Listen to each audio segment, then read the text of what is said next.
Welcome to the greatest, latest, baddest, maddest show of shows, Slam to the Mat. Welcome to another edition of Slam to the Mat. I'm flying solo this time. I'm one half of the awesome two, Mayhem the Merciless. Want to give a shout out to my peeps out there. You know who you are. Give a shout out to my nephew, Caleb. What's up? Shout out to my man, Carlos. What's up? All right, I'm gonna do kind of like a review of Smackdown Live last night.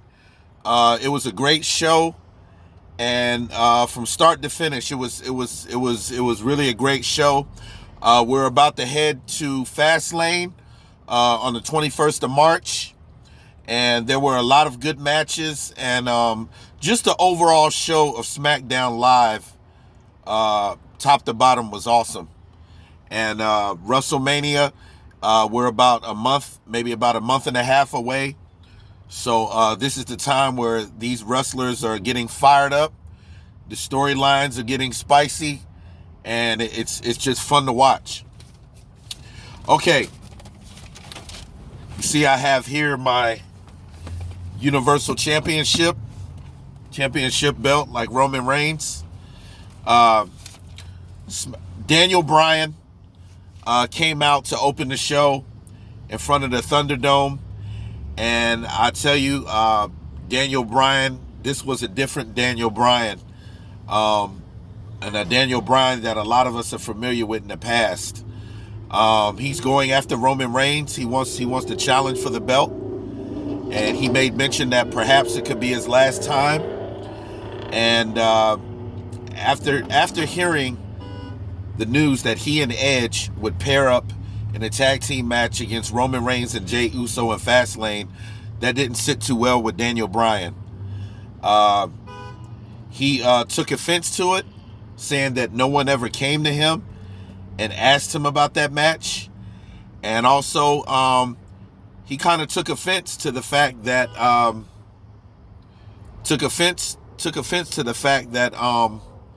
Edge and Roman Reigns would be in a dream match at WrestleMania. That didn't sit well with him. And so instead he got inspired, and he said at the Elimination Chamber he felt like he was a failure because he got beat down and he got pummeled by Roman Reigns in that Universal Championship match. After he had won the Elimination Chamber, but he was exhausted, Roman came right out and jumped on him. They had their match, and he pretty much tore him up. But, no excuses. A match is a match, and you got to do what you got to do. So this Daniel Bryan was a lot more fired up, and he was inspired. Only for Roman Reigns to come out with Jey Uso and Paul Heyman, and he told him, he said, "You're an underdog.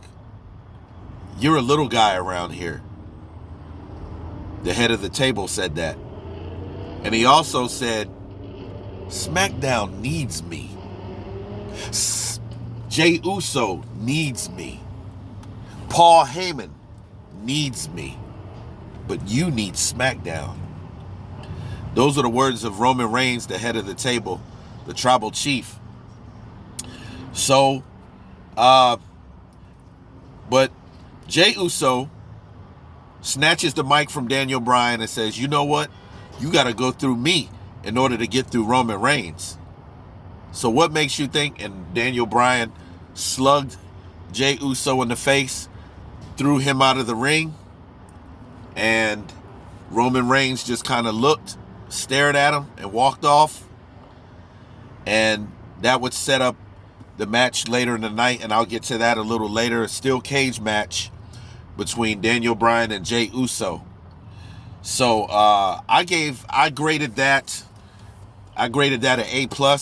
I'm looking forward to the match. I'll talk to you a little bit about it later, but I would definitely like to see Daniel Bryan go up against this new inspired Daniel Bryan go up against Roman Reigns. I think that'll make for a great match and great TV. All right, next. Let's see what we have next. King Corbin.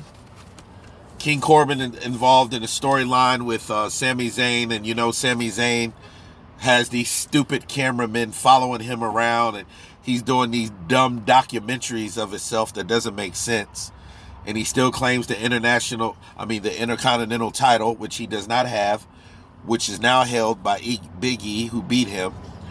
So last week during Smackdown, they were involved in a tag team match against the Street Profits. And King Corbin really doesn't get along with anybody, but he doesn't get along with Sami Zayn. And last week, the Street Profits won. And Corbin was basically about to beat up the cameramen because they had the cameras on him and he was complaining to Sami Zayn about it. So it's the big mess. So anyway, King Corbin, he defeated Montez Ford last night. Corbin made mention to Sami Zayn that he is not a tag team type of person. He's a singles competitor, and he had no interest in tag teaming with Sami Zayn. So there were 2 matches from these 4 men. Corbin against Montez Ford, Angelo Dawkins against Sami Zayn. So King Corbin defeated Montez Ford by pinfall. He executed the end of day slam on him. Corbin and Sami Zayn, he made it known. He said, hey, I got this by myself. I don't need you. I'm not interested. I'll wrestle this guy by myself. And he went out there and he beat Montez Ford. And Corbin won thanks to a distraction by Sami Zayn. And that allowed Corbin to grab up Montez Ford and put him in the end of days and slam him for the pinfall. So I graded that a B-. Angelo Dawkins defeated Sami Zayn in the second match by pinfall after a small package roll-up. And after Corbin abandoned Sami Zayn and walked off, Montez Ford returned the favor from the previous match. He caused a distraction, allowing Angelo Dawkins to get the win with the roll-up. And that was it for that. And Sami Zayn, being a crybaby he is, was crying to Corbin and saying, "You owe me one. I got you the victory in your match. I did my part, and you owe me one." And Corbin just kind of waved him off. So that was the end of that. I gave that match a B-, also a low B. Pretty much entertaining. Those matches between those guys. I thought it could have been better, but it is what it is. So we'll see if the Street Profits can build back up again and possibly challenge the tag team champions Bobby Roode and Dolph Ziggler and get those belts back. Carmella fired, quote unquote, the resident sommelier, or I call him wine boy, Reginald. She fired Reginald. Reginald had a tray with some wine on it. He was a glass, and he was about to serve Carmella, and she was kind of disgusted because it looked like he has eyes for Sasha Banks. So he kind of has a crush on her. So Carmella knocked the tray and the wine out of Reginald's hand, and it went in his face. So he was kind of embarrassed. He was fired, like I said, because he has an interest in Sasha Banks, who has no interest in him, who later slapped him in his face after his involvement at ringside in the match between Bianca Belair, the EST of WWE, and Shayna Baszler, the Queen of Spades. So for his involvement in that match, Sasha slapped him. Then she later rejected him when he knocked on her door behind stage. And so he was feeling sad and rejected. He walked off and he ran into Nia Jax and Shayna Baszler. And Shayna Baszler kind of insulted him. And Nia Jax kind of took a liking to him and called him cute. So that was the end of that segment. Kind of entertaining somewhat. I'll give it a B as a grade. Dominic Mysterio. Dominic Mysterio had a match with Chad Gable, and you know the last 2 weeks, Dominic and his dad, Rey Mysterio, were going up against the, what do you call that? Something Academy. Chad Gable and Otis. Alpha Academy, I guess that's what they call themselves. So the last couple weeks, you saw a heel turn by Chad Gable and Otis splashed Rey Mysterio 2 weeks in a row, injuring him. I believe he was injured subsequently, but Rey Mysterio was in his son's corner this week, and he fought against Chad Gable, and Dominic Mysterio won by pinfall. Rey Mysterio had let off a distraction in that match, and he hit up Otis, I think with a I don't think it was a 169, but I think he drop kicked him through the ropes or something like that. I'll have to go back and watch the match. But Dominic Mysterio won the match, and I think this has been a pretty good feud between these two tag teams. It's been pretty entertaining, and it's been interesting to see the progression of the heel turn of Otis and Chad Gable. I like it. So I gave this match a B+, and we'll move on. Bianca Belair. Bianca Belair, the EST of WWE, had a match against Shayna Baszler. Very, very good, hard-hitting match. Shayna Baszler, the Queen of Spades, of course you know, she's into bending elbows and breaking limbs and bending and twisting. And there was a lot of that in the match. But she met her match because Bianca is a very powerful woman. And she used her strength to her advantage. And she tossed up Shayna and suplexed her quite a few times. And Bianca ended up winning the match with the KOD, the Kiss of Death, where she picked her up, slammed her face forward, and Shayna did not recover. Good match. I'll give that a B+.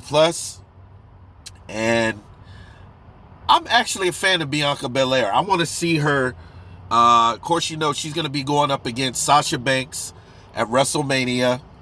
And that's going to be a great match, I think. It's going to be a wonderful match. A wonderful, wonderful match. Entertaining match.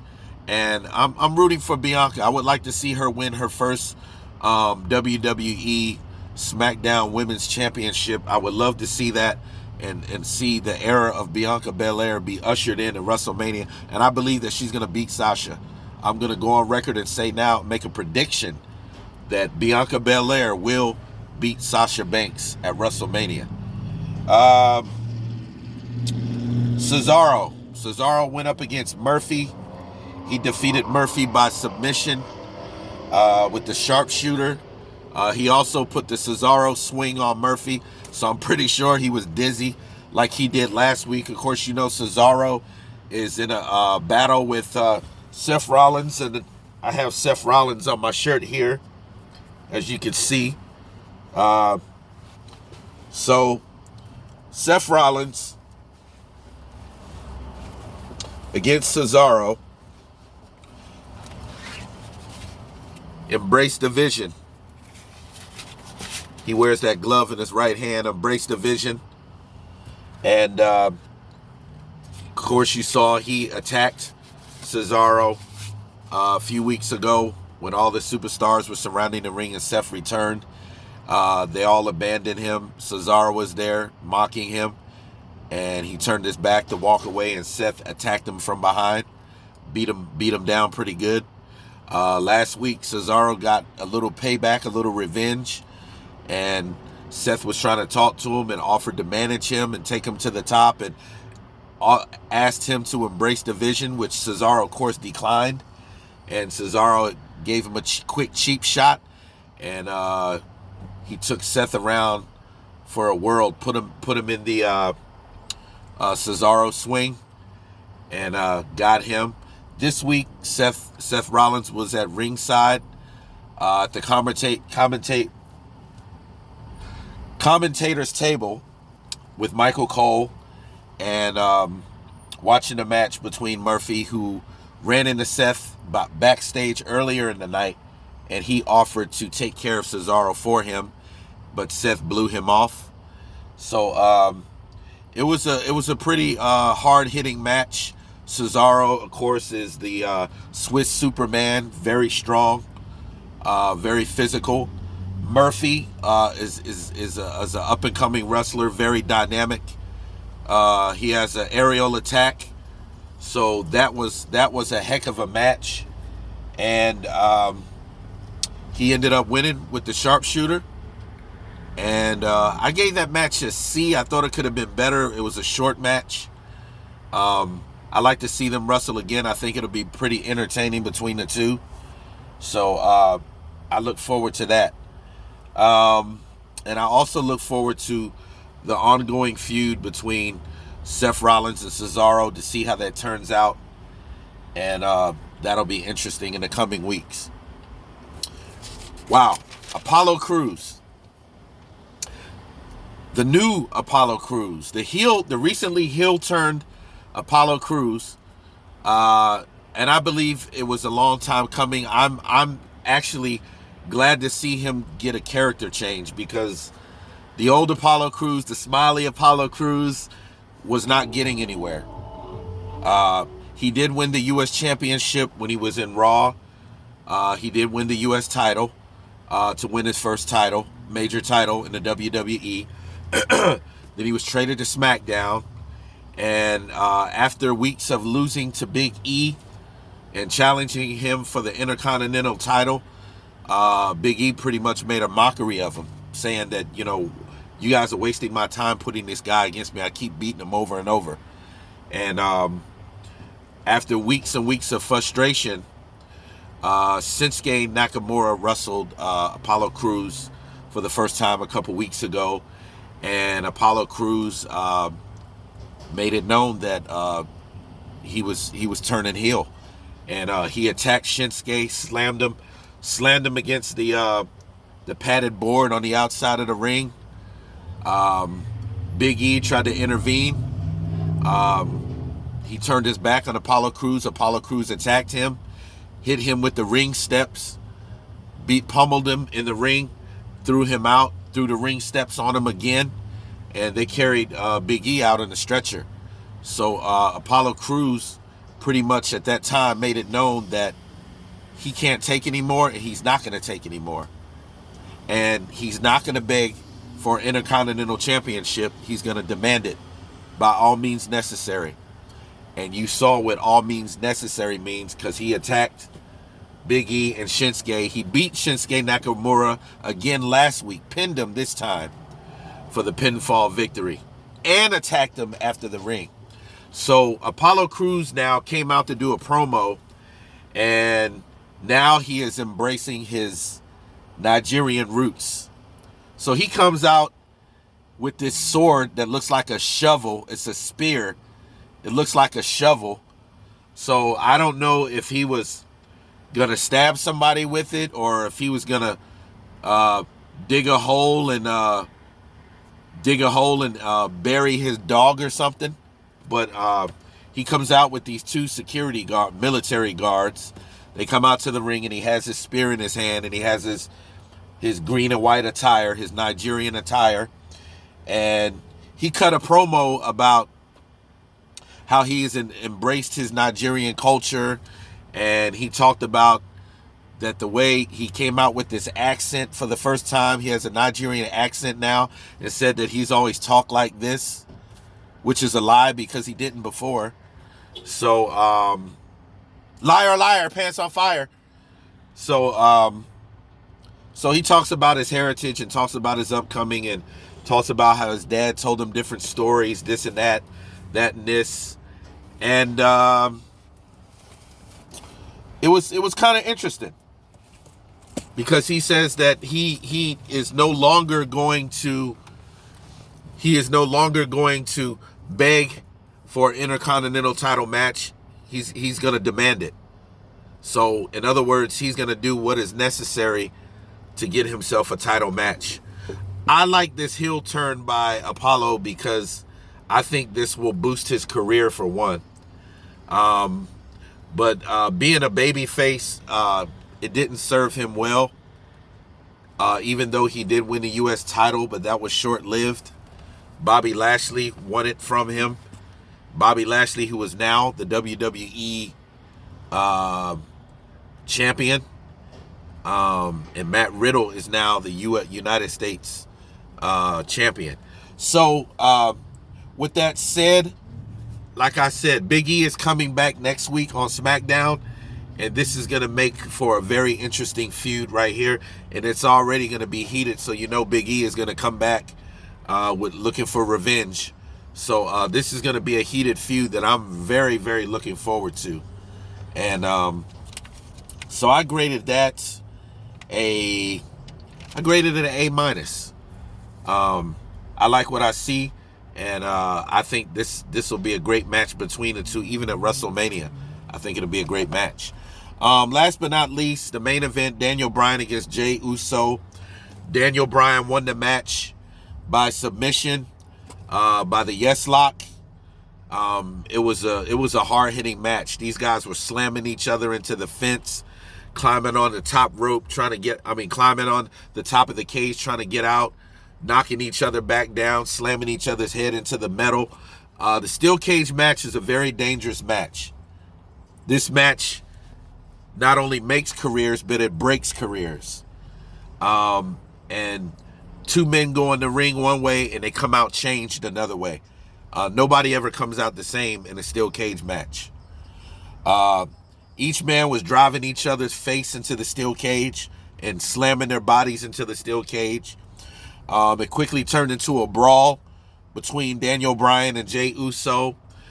Daniel Bryan unleashed a flurry of heavy elbows on Jey Uso. Jey Uso came right back and struck back with the heavy ground and pound strikes on his own. So it was a back and forth match.